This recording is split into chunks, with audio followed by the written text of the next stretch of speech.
اعوذ باللہ من الشیطان الرجیم بسم اللہ الرحمن الرحیم الحمد للہ رب العالمین والعاقبۃ للمتقین ثم الصلاة والسلام والتحیۃ والاکرام علی سید الانبیاء والمرسلین سیدنا و مولانا ابی القاسم محمد اللہم صلی علی صلی اللہ علیہ وعلی اہل بیتہ الاطیبین الانجبین لا سیما الامام المبین بقیت اللہ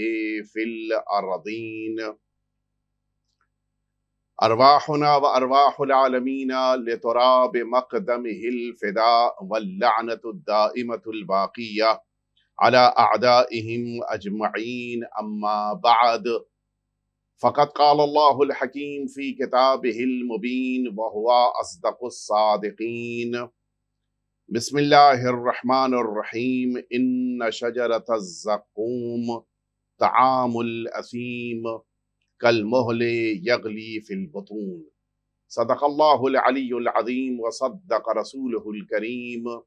ونحن علی ذلک من الشاہدین والشاکرین والحمد للہ رب العالمین۔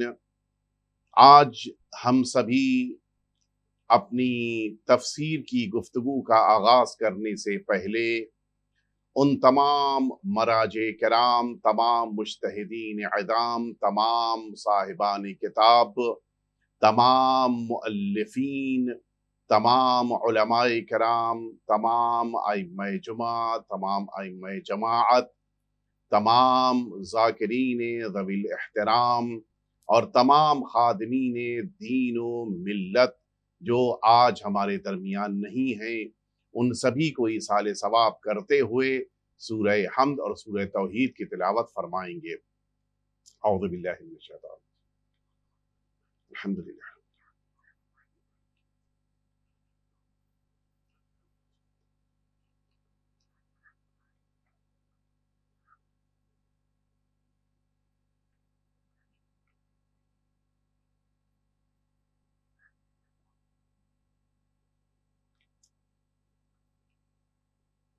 اذان محترم، سورہ مبارکہ دخان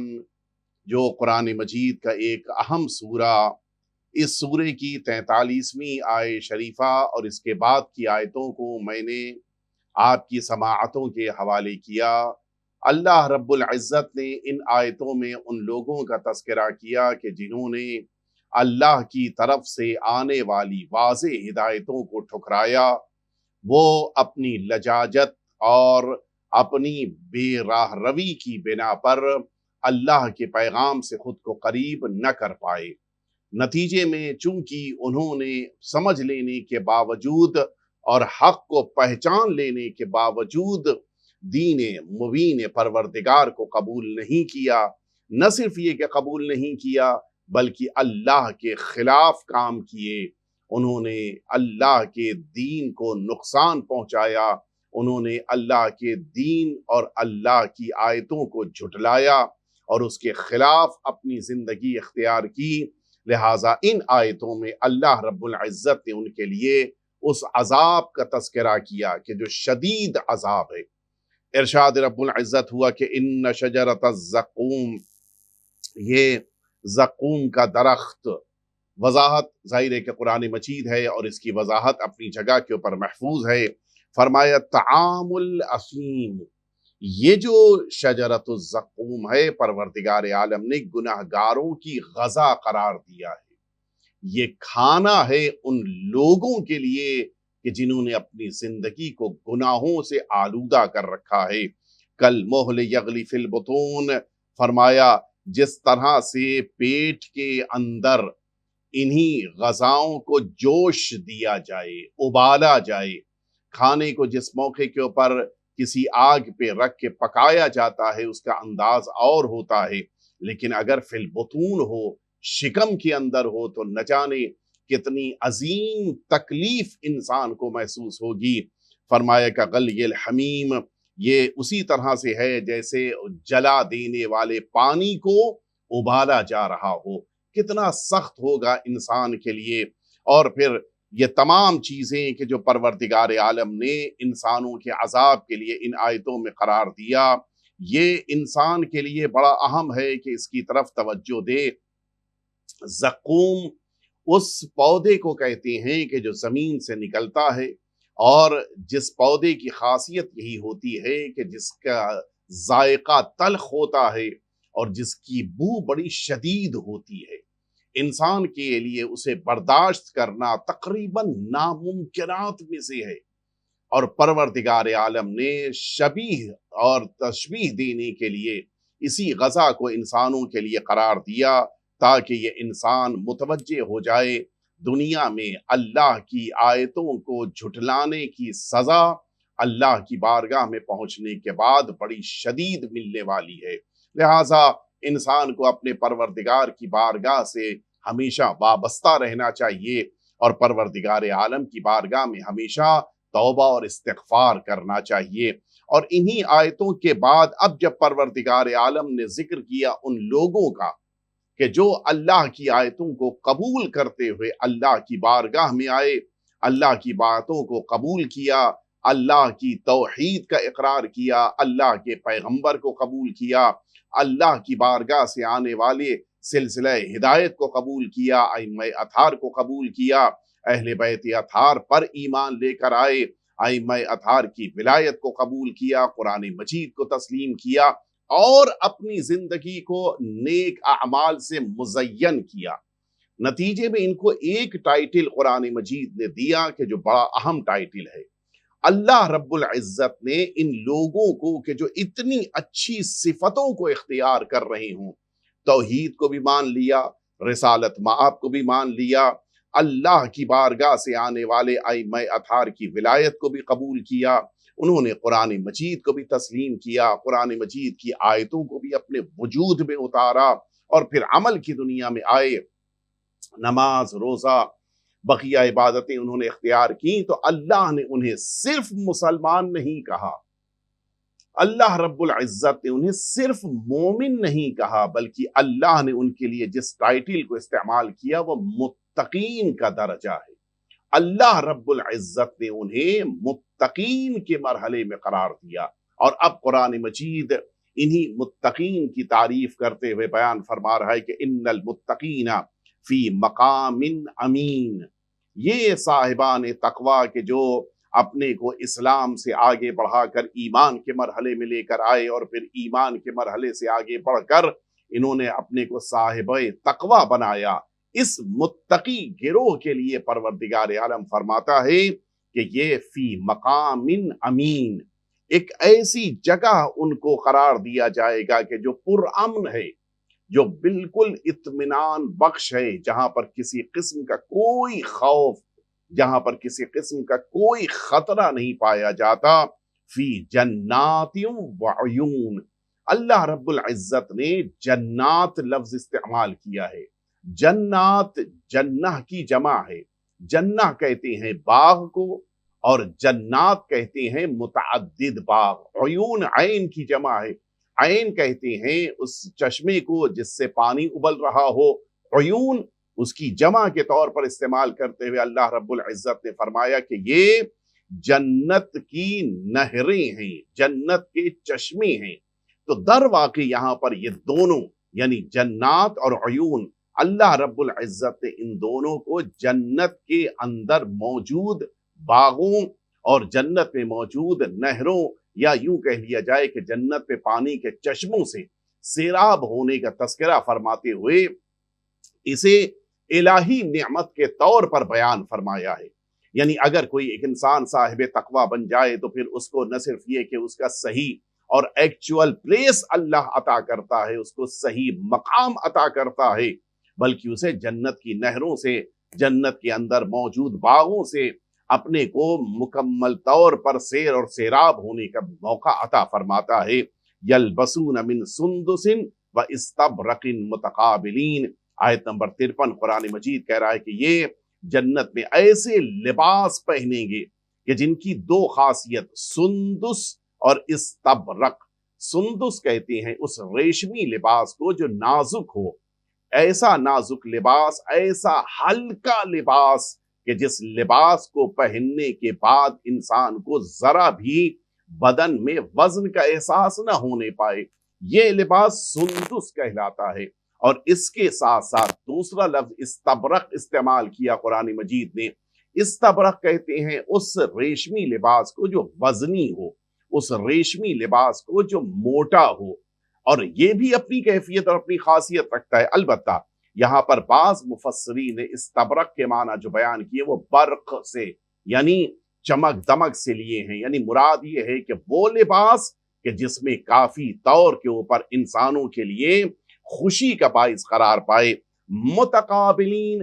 جنت میں یہی متقین ایک دوسرے کے آمنے سامنے قرار پائیں گے اور ایک دوسرے کے سامنے بیٹھ کر گفتگو کر رہے ہوں گے۔ مراد یہ ہے کہ وہاں کے اوپر پھر دشمنیوں کا تصور نہیں ہوگا، وہاں کے اوپر پھر جلن، حسد اور ایک دوسرے کے خلاف ہونے کا تصور نہیں پایا جائے گا۔ سب مل کر ایک ساتھ زندگی گزار رہے ہوں گے۔ یہ دنیا ہے جہاں پر کسی کا محل زیادہ اونچا ہائی لیول کا ہے، کسی کا گھر زیادہ ٹوٹا پھوٹا ہے، تو کہیں خدا نخواستہ اس کے اندر یہ حسد پیدا ہو جاتا ہے کہ اس کا گھر اتنا وسیع و کشادہ کیوں ہے، کسی کے پاس مال زیادہ ہے، کسی کے پاس کم ہے، کسی کے پاس لباس اچھے ہیں، کسی کے پاس لباس اچھے نہیں ہیں۔ یہ ساری چیزیں کبھی کبھی انسانوں کے درمیان جلسی کا سبب بن جاتی ہیں، حسد کا سبب بن جاتی ہیں، ناپسندیدگی کا سبب بن جاتی ہیں۔ لیکن جنت میں موجود ان سارے افراد کو جب اللہ کی نعمتیں ہر طرح سے مل رہی ہوں گی، وہاں پر کسی قسم کی کسی نعمت سے متعلق کوئی خطرہ نہیں ہے کہ میرے پاس جو نعمت ہے وہ کم ہو جائے گی، ختم ہو جائے گی، ان کی نعمت ہمیشہ باقی رہے گی۔ سب کے پاس ساری نعمت پروردگار ہمیشہ باقی رہے گی، لہٰذا اب وہاں پر کسی کو بھی کہ خوف نہیں ہے، لہٰذا نہ کوئی حسد ہے، نہ کوئی جلسی ہے، نہ کسی قسم سے انسان دوسرے کو چھوٹا بنانے کے لیے سوچے گا بھی۔ لہٰذا اللہ رب العزت نے متقابلین لفظ استعمال کیا ہے، یعنی جنت میں یہ سارے متقین ایک دوسرے کے سامنے بیٹھ کر بڑے ہی اطمینان کے ساتھ آپس میں گفتگو کر رہے ہوں گے۔ کذالک، اور پھر قرآن مجید کہتا ہے کہ اسی طرح سے وَزَوَّجْنَاهُمْ بِحُورٍ عِينٍ، یہاں پر ہم نے ان کا ساتھی قرار دیا ہے حور عین کو۔ قرآن مجید نے متعدد جگہوں پر لفظ زوجناہم استعمال کیا ہے۔ ظاہری ترجمہ جو ہمارے درمیان اس لفظ کا سمجھ میں آتا ہے وہ یہ کہ تزویج کر دی جائے، یعنی نکاح کر دیا جائے، یعنی شادی کر دی جائے۔ لیکن آیت اللہ العظمیٰ ناصر مکارم شیرازی حفظہ اللہ تعالی نے یہاں پر جس ترجمے کو پسند فرمایا وہ یہ ترجمہ ہے کہ ان کا ساتھی قرار دیا جائے گا، اس لیے کہ زوج کہتے ہیں اس ساتھی کو کہ جو دوسرے کے ساتھ زندگی گزارے، اور اسی سے لفظ زوج استعمال ہوتا ہے، زوجہ استعمال ہوتا ہے، زوج شوہر کے لیے استعمال ہوتا ہے، زوجہ اس بیوی کے لیے استعمال ہوتا ہے، چونکہ یہ دونوں ایک دوسرے کے ساتھی ہیں۔ آیت اللہ مکارم شیرازی نے یہاں پر اس لفظ کو اس معنی میں استعمال فرمایا ہے کہ یہ حور عین انسان کے لیے بہترین ساتھی زندگی کے قرار پائیں، اس عنوان سے کہ آپ واقف ہیں کہ یہ حور عین لفظ ہے کہ جسے پروردگار عالم نے اس انداز میں قرار دیا ہے کہ جن کی خوبصورتی کو عیاں کرنے کے لیے، جن کی بیوٹی کو عیاں کرنے کے لیے لفظ حور اور عین استعمال کیا ہے۔ اللہ رب العزت جنت میں ان سارے حور عین کو انسان کے لیے ساتھی قرار دے گا، زندگی گزارنے کا بہترین موقع انسان کے لیے جنت میں ان کے ساتھ قرار دے گا۔ یدعون فیہا بکل فاکہۃ آمنین، اور اس کے بعد ایک اور نعمت کا ذکر اللہ رب العزت نے خاص طور سے فرمایا۔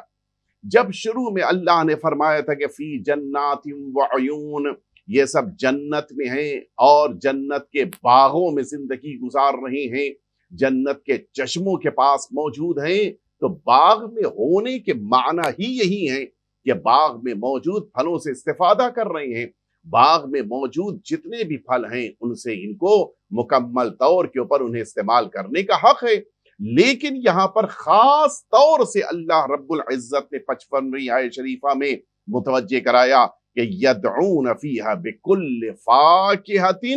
آمنین، جس بھی پھل کے لیے وہ سوچ لے، یدعون، اس کے لیے ذرا سے انہوں نے ہاتھ بھی بڑھایا کہ یہ پھل انہیں مل جائے، یہ پھل ان کے پاس آ جائے گا، اور وہ پھل جیسا بھی انسان چاہ رہا ہو۔ یہ سارے پھل، دنیا کے سارے باغ کسی ایک پھل یا دو پھل کے باغ ہوتے ہیں، جنت میں اللہ جس باغ کو ان متقین کے لیے قرار دے رہا ہے وہ سارے پھلوں کے باغ ہیں۔ وہاں کے اوپر یہ دنیاوی اعتبار سے جتنے بھی پھل تصور کیے جا سکتے ہیں سب موجود ہیں، اور ان سب کے بارے میں ایک لفظ بڑا اہم اللہ نے استعمال کیا کہ آمنین، یعنی یہ پھل جب استعمال کریں گے تو ان سے متعلق ان کے بارے میں یہ احساس ہے کہ یہ ختم نہیں ہونے والے ہیں۔ دنیا میں انسان مثال کے طور کے پر 2 درجن اگر بنانا لے کے آیا ہے تو یہ کچھ وقت کے اوپر ختم ہو جائیں گے۔ مثال کے طور کے اوپر اگر یہی انسان ہے جو 2 ڈزن کے طور کے اوپر اگر مینگو لے کے آیا ہے کچھ دیر بعد ختم ہو جائیں گے، لیکن جنت میں پھلوں کے ختم ہونے کا تصور نہیں ہے۔ اللہ رب العزت اس کے ذریعے سے انسان کو متوجہ کرانا چاہتا ہے کہ جب اللہ اپنی نعمتوں کو فراوان کر دیتا ہے تو پھر اس کی بارگاہ سے ان نعمتوں کے ختم ہونے، گھٹ جانے، مٹ جانے یا کم پڑ جانے کا تصور نہیں ہوتا۔ اللہ نے اپنی نعمتوں کو جنت میں قرار دیا ہے، وہ فراوان نعمتیں ہیں ان متقین کے لیے۔ فرمائے لا یذوقون فیہا الموت الا الموتۃ الاولی ووقاہم عذاب الجحیم۔ پروردگار عالم فرما رہا ہے کہ اس جنت میں آ جانے کے بعد اب انہیں موت نہیں آنے والی ہے۔ جو لفظ یہاں پر اللہ نے استعمال کیا ہے لا یذوقون فیہا، یہاں جنت میں انہیں اب موت کا ذائقہ نہیں لینا، لا یذوقون فیہا الموت، اب انہیں جنت میں ذائقہ نہیں لینا ہے موت کا۔ یہی موت کے ساتھ اللہ رب العزت نے قرآن مجید میں ایک اور جگہ جب استعمال فرمایا تو اللہ رب العزت وہاں پر انسانوں کے لیے فرما رہا ہے کہ کل نفس ذائقۃ الموت، ہر انسان کو اس موت کا ذائقہ چکھنا ہے۔ اس کے معنی ہے کہ انسانوں کے پاس یہ موت کا ذائقہ ہمیشہ آنے والا ہے، اور یہ انسان موت کے ذائقے کو اپنی زندگی میں ضرور محسوس کرے گا۔ یہ جو پروردگار عالم نے سورہ آل عمران میں فرمایا آیت نمبر 185، اللہ رب العزت فرما رہے کہ ہر موت کا ذائقہ ہر ایک کو چکھنا ہے، وہاں بھی اسی لفظ ذائقہ کو اللہ نے استعمال کیا۔ یہاں پر قرآن مجید کہہ رہا ہے کہ لا یذوقون فیہا الموت، ہرگز موت کا ذائقہ جنت میں نہیں ملنے والا۔ اس کے معنی ہے موت اور ذائقے کا آپس میں ایک رشتہ ہے، وہ رشتہ یہ ہے کہ انسان اس موت کو چکھے گا، باقاعدہ اس موت کا ذائقہ اس تک آئے گا۔ انسان جس موقع کی آیت اللہ علیہ ناصر مکارم شیرازی حفظہ اللہ تعالیٰ نے اس کی بڑی اچھی اور عمدہ وضاحت کی ہے کہ انسان جس موقع کے اوپر کسی غذا کو کھانا چاہتا ہے، اللہ نے جو نظام رکھا ہے اس نظام میں سب سے پہلے انسان اپنی انگلیوں کو اس غذا تک لے کر جائے گا۔ نتیجہ یہ ہوگا کہ سینس آرگنز میں سب سے پہلا یعنی وہ ٹچ کرنے کے ذریعے سے اس نے سمجھ لیا یہ کھانا گرم ہے یا گرم نہیں ہے، یہ نرم ہے یا نرم نہیں ہے، اس کو ٹچ کرتے ہی ساری باتیں پتہ چل گئیں۔ اور اب یہی اس لقمے کو لے کر جب یہ انسان اپنے منہ کے قریب لے کر جانے لگے گا، خود بخود منہ کے قریب جانے والی غذا کا یہ ذائقے کے ساتھ ساتھ اس کی اسمیل ہے جو خود بخود ناک میں بھی آئے گی۔ نتیجہ یہ ہے کہ اس کو اس کی اسمیل پتہ چل جائے گی۔ اگر ہاتھ ابھی تک نہیں سمجھ پایا تھا تو اب اس کی اسمیل بتا دے گی کہ یہ غذا صحیح ہے یا نہیں ہے، خراب تو نہیں ہوئی ہے، کہیں ایسا تو نہیں کہ سڑ گئی ہو، ویسٹ کرنے کے لائق ہو گیا، اب ایسا تو نہیں ہوا۔ اس کو سونگھ کر اس نے محسوس کر لیا، اور اگر ابھی بھی محسوس نہیں کیا تو اب جیسے ہی اس نے اس غذا کو اپنی زبان پر رکھا، زبان فوراً بتا دیتی ہے کہ اس کا ذائقہ صحیح ہے یا خراب ہو گیا ہے، ٹیسٹ صحیح ہے یا بیکار ہو گیا ہے۔ یعنی اس طرح سے جب بھی انسان کسی چیز کو کھانا چاہتا ہے اس کے کئی سینس آرگنز ہیں کہ جو اس کے ساتھ استعمال ہوتے ہیں۔ اللہ رب العزت نے موت کے لیے بھی اسی لفظ ذائقہ کو استعمال کر کے بتایا کہ تمہارے جتنے